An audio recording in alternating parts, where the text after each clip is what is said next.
১৯৮ রানে all out.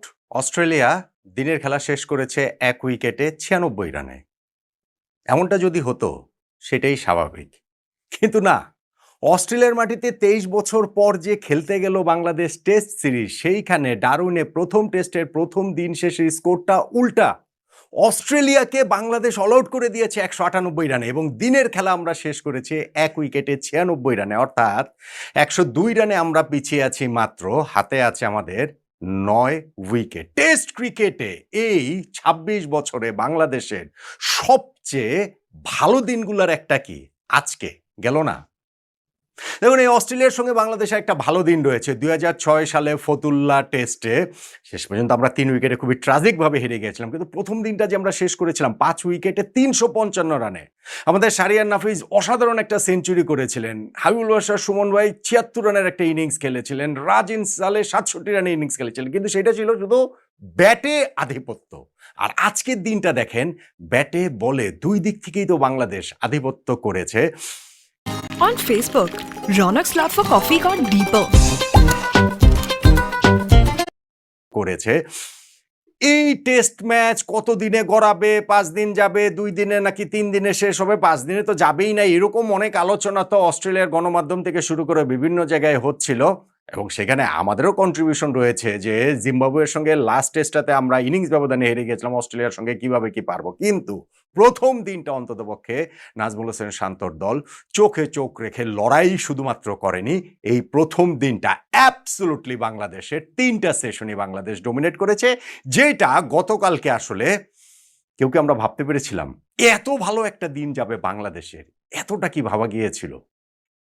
কিভাবে এই দিনটা গেল, এখানটাতে মোমেন্ট অফ দ্য ডে কোনটা, অনেক আলোচনার জায়গা তো রয়েছে। এই সবকিছু মিলে একটু আলোচনাটা করতে চাই। ধরেন আমি যদি একদম শেষ থেকে শুরু করি, আজকের দিনের যখন ১৯৮ রানে অস্ট্রেলিয়াকে অল আউট করেছি, এইটা বাংলাদেশের জন্য একটা হিউজ অ্যাচিভমেন্ট। অস্ট্রেলিয়াকে এর আগে আমরা সর্বনিম্ন অল আউট করেছিলাম ২১৭ রানে, সেটা ২০১৭ সিরিজে মিরপুরে ওই যে স্পিনারদের ট্র্যাক বানিয়ে বদ্ধভূমি বানিয়ে আমরা সেটা করছি। ফলে সেই জায়গায় অবশ্যই আমাদের বোলারদের তো ক্রেডিট রয়েছেই, কিন্তু ওইখানটার পিচটার আলোচনা এখনো সবসময় সামনে আসে। এইবার সেটা তো বলার উপায় নেই। এইবার তো অস্ট্রেলিয়ার মাটিতে খেলা, স্পোর্টিং উইকেটে খেলা এবং সেইখানে অস্ট্রেলিয়ার ক্যাপ্টেন প্যাট কামিন্স তিনি টস জিতে আগে যে নিজেরা ব্যাটিংয়ের সিদ্ধান্ত নিলেন, বাংলাদেশকে কি একটু খাটো করে দেখেছিলেন? আচ্ছা, এই অংশটা তো পরে আসে। আমি শেষের অংশটার কথা বলছিলাম। যখন তাদের ১৯৮ রানে অল আউট করে দিয়েছি সর্বনিম্ন রানে, তারপরে আসলে বাংলাদেশ কেমন ব্যাটিং করে তার উপরে দিনটা নির্ভর করত। ধরেন হচ্ছে গিয়ে আমরাও যদি যাচ্ছে তাই ব্যাটিং করতাম, তখন দিন শেষে যে হিসাবটা একটা সমানে সমান জায়গায় চলে আসতে পারত। আর যখন প্রস্তুতি ম্যাচে বাংলাদেশের ৫৪ রানে অল আউট হওয়ার স্মৃতিটা এই তরতাজা কয়েকদিন আগের ঘটনা অস্ট্রেলিয়াতে গিয়ে, ফলে আমাদের ব্যাটসম্যানরা কিভাবে রিঅ্যাক্ট করে সেটা দেখার ছিল। আমাদের ব্যাটসম্যানরা ব্রিলিয়ান্টলি রিঅ্যাক্ট করেছেন। তানজিদ হাসান তামিম এই জায়গাটাতে একটু লাকি ইন এ সেন্স যে হচ্ছে গিয়ে তিনি ০ রানে আউট হয়ে যেতে পারতেন। তার ক্যাচটা নাথান লায়ন ফেলে দিয়েছে পয়েন্ট থেকে কাভারে দৌড়ে গিয়ে। এটা আমি বলবো রিলেটিভলি ইজি ক্যাচই, আসলে তিনি ধরতে পারেননি। দেন এগেন তানজিদ তামিম এটা আবার ভাগ্যটা একটু ফিরেও পেয়েছেন, কেননা তিনি নিজে ২ রানের সময় যে স্টিভেন স্মিথের ক্যাচ ছেড়েছিলেন, সেই স্মিথ ৭১ রান করেছিলেন। ফলে এই লাকটা আবার ওইভাবে যদি বলি ডিউ তানজিদ তামিমের ক্ষেত্রে, হ্যাঁ ঠিক আছে, এবং সেটা থেকে তিনি কাজে লাগিয়েছেন। সাদমানের সঙ্গে ওপেনিং পার্টনারশিপটা ৮ ওভার কাটিয়ে দিয়েছেন। ৩৬ রান হওয়ার পর সেই ওপেনিং পার্টনারশিপটা ব্রেক হয়েছে। সাদমান যখন আউট হলেন, লিডিং এ যে তিনি ওই পয়েন্টে লায়নের কাছে ক্যাচ দিয়ে তিনি আউট হলেন। বাঁহাতি বোলারদের মধ্যে টেস্ট ক্রিকেট হিস্ট্রিতে সবচেয়ে বেশি উইকেট এই উইকেটের মাধ্যমে হয়ে গেল মিচেল স্টার্কের ৪৩৪ উইকেট। রঙ্গন হেরাত শ্রীলঙ্কার বাঁহাতি স্পিনার, তার ৪৩৩ উইকেট ছিল। আর কোনো বিপদ আমরা হতে দেইনি। দিনের বাকি সময়টা আমরা নির্বিঘ্নে পার করে দিয়েছি। তানজিদ হাসান তামিম এবং মমিনুল হক তাদের অবিচ্ছিন্ন ৬০ রানের পার্টনারশিপ। তানজিদ ৩২ রানে নট আউট, মমিনুল ৩৫ রানে নট আউট। ফলে এটা আসলে সত্যিকার অর্থেই একদিন স্বপ্নের দিন। এরকম একটা দিন আমরা টেস্ট ক্রিকেটে কাটিয়েছি। অস্ট্রেলিয়াকে ১৯৮ রানে অল আউট করে দিয়ে আমরা ১ উইকেটে ৯৬ রানে প্রথম দিনের খেলাটা শেষ করে। ডেফিনেটলি টেস্ট ক্রিকেট তো আর একদিনেই তো রেজাল্ট হয়েছে না, তাহলে আর ৫ দিনের টেস্ট কেন? কিন্তু প্রথম দিনটা বাংলাদেশের, পুরোপুরি বাংলাদেশের, এবং সেইটার শুরুটা আমরা করেছি হচ্ছে গিয়ে ওই যে আমাদের দিনটা বাংলাদেশে, তাতে হাসান মাহমুদের অবদানটা সবচেয়ে বেশি। হাসান মাহমুদ বাংলাদেশের পেস বোলার, যিনি এই টেস্টে হচ্ছে গিয়ে নাহিদ রানা যে নাই, এই টেস্টের বিল্ড আপে, এই পুরো সিরিজটার বিল্ড আপে আমাদের আক্ষেপের বড় জায়গা সেটা। এরকম একজন এক্সপ্রেস বোলারকে আমরা মিস করছি এই সিরিজটাতে। কিন্তু প্রথম দিন শেষে, অস্ট্রেলিয়ার প্রথম ইনিংস শেষে সেইটার কথা কিভাবে বলবেন?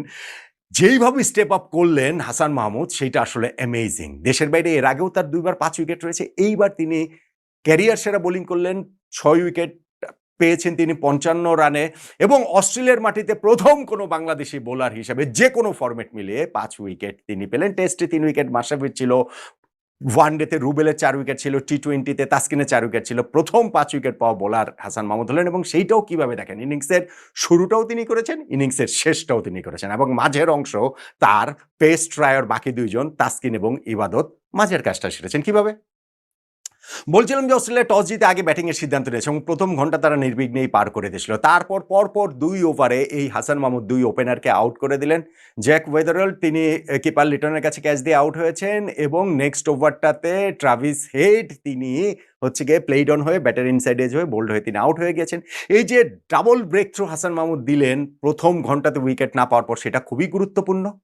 এরপরে গিয়ে আমরা লাঞ্চের আগে আরো 2টা উইকেট পেয়েছি। মার্নাস লাবুসেনকে আউট করেছেন, স্লিপে ক্যাচ দিয়েছেন ইবাদত হোসেনের বলে। আর তাসকিন আহমেদ যখন লাঞ্চের আগে শেষ বলটাতে তিনি ক্যামেরুন গ্রিনকে আউট করলেন শর্ট মিড উইকেটে, শার্প একটা ক্যাচ ধরেছেন মুশফিকুর রহিম, 4 উইকেটে 74 অস্ট্রেলিয়ার স্কোর এবং সেটা আরো খারাপ হতে পারত।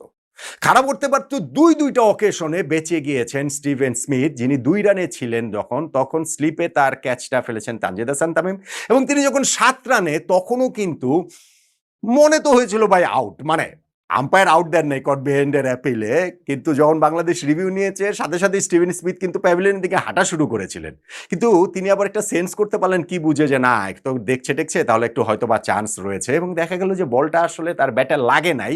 কিভাবে লাগলো না, মানে সাউন্ড টাউন শুনে রিয়াকশন দেখে বাংলাদেশের বোলার ফিল্ডারদের, ইভেন স্টিভেন স্মিথ ব্যাটসম্যানের রিয়াকশন দেখে মনে হয়েছিল সেটাও। যাই হোক, প্রযুক্তি অনেক কিছুই তো আমাদেরকে দেয় সঠিক, কিন্তু সবসময় যে সবকিছু সঠিক দেয় তা না। বাট স্টিল ওইটার পরেও বাংলাদেশের ফার্স্ট সেশনটা পুরোপুরি বাংলাদেশের, সেকেন্ড সেশনটাও বাংলাদেশের, কারণে এই সেশনেও বাংলাদেশ 4টা উইকেট তুলে নিয়েছে এবং সেইখানটাতে সেকেন্ড সেশনটাও ফার্স্ট সেশনের মতো। ফার্স্ট আওয়ারটা একটা রিবিল্ডিং জব করেছে অস্ট্রেলিয়া, তাদের অ্যালেক্স ক্যারি এবং স্টিভেন স্মিথের পার্টনারশিপ 50 পেরিয়ে গেছে, 55 রান হয়ে গেছে, ড্রিঙ্কস ব্রেকে চলে গিয়েছে। মনে হয়েছিল যে না বাংলাদেশ যে শুরুটা ভালো করেছিল সেইটাকে হয়তো বা বাংলাদেশ আর কন্টিনিউ করতে পারছে না, কিন্তু ওই ড্রিঙ্কস ব্রেকের পর আবার দুর্দান্ত রূপে বাংলাদেশ ওই কনসিস্টেন্টলি একই লাইন লেন্থে যে বোলিং করে দেওয়া, একই সঙ্গে আমাদের ক্যাপ্টেন নাজমুল হোসেন শান্ত বোলারদের যেভাবে ইউজ করেছেন সেটাকে আসলে ইউজ ক্রেডিট দিতে হবে।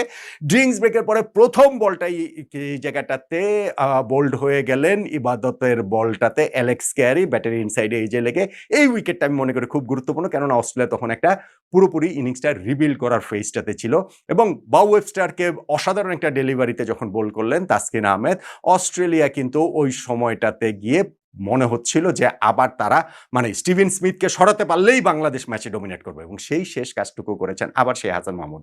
শুরুতে যিনি 2 উইকেট নিয়েছিলেন, শেষে তিনি আবার 4টা উইকেট নিলেন। Pat Cummins, Mitchell Starc, Steven Smith এবং হচ্ছে নাথান লায়নের উইকেটে ইনিংসটা তিনি মুড়ে দিয়েছেন। স্টিভেন স্মিথ 71 রান করেছেন, এরপরে তিনি 9th ব্যাটসম্যান হিসেবে তেরিফুরে মারতে গিয়ে রান বাড়ানোর চেষ্টায় সেইখানটাতে তিনি হাসান মাহমুদের বলটাতেই তিনি আউট হয়ে গিয়েছেন সহজ ক্যাচ দিয়ে।